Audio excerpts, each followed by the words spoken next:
Ο Στρατής Παναγάκος είναι ο πρόεδρος του Δημοτικού Συμβουλίου της πόλης. Είναι γιατρός καρδιολόγος και υπήρξε αθλητής.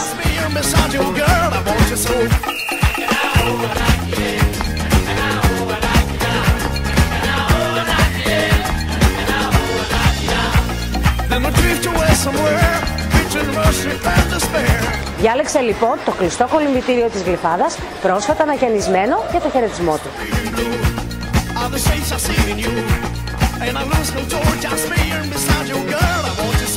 Καλημέρα από την Γλυφάδα. Καλωσορίζω την καινούργια προσπάθεια που ξεκινάει με τη δημιουργία του πρώτου διαδικτυακού και διαδραστικού City Guide στη Γλυφάδα.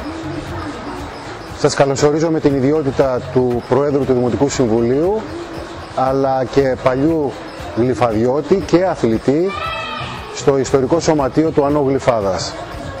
Βρίσκομαι σε ένα χώρο που μου είναι πάρα πολύ αγαπητός. Εδώ έχω περάσει τα περισσότερα χρόνια της ζωής μου, είτε σαν αθλητής είτε σαν παράγοντας στην πορεία.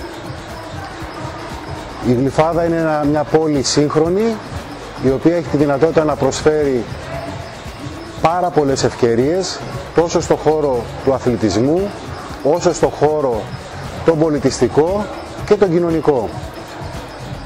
Να ξεκινήσουμε από τις παραλίες, οι οποίες μετά από ενέργειες της τωρινής Δημοτικής Αρχής δοθήκαν ξανά στο κοινό καθαρές, οργανωμένες.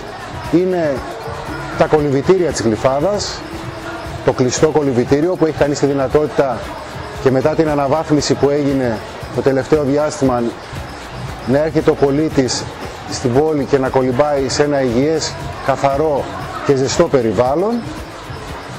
Είναι το ανοιχτό κολυμβητήριο το οποίο είναι στην παραλία της Γλυφάδας. Είναι το γκολφ το οποίο είναι το μοναδικό στην περιοχή μας, το μοναδικό στην Αττική.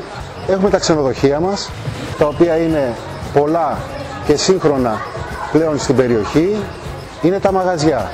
Είναι οι χώροι διασκέδασης, οι οποίοι είναι παράδειγμα για όλη την Ελλάδα. Έχουμε πάρα πολύ κόσμο που το επισκέπτεται και κανείς φτάνει να έρθει ένα Σαββατοκύριακο για να δει τι συμβαίνει σε αυτή την πόλη, η οποία είναι ζωντανή 24 ώρες το 24ωρο.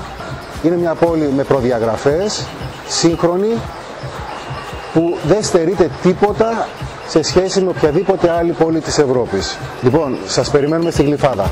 Να είστε καλά, για χαρά.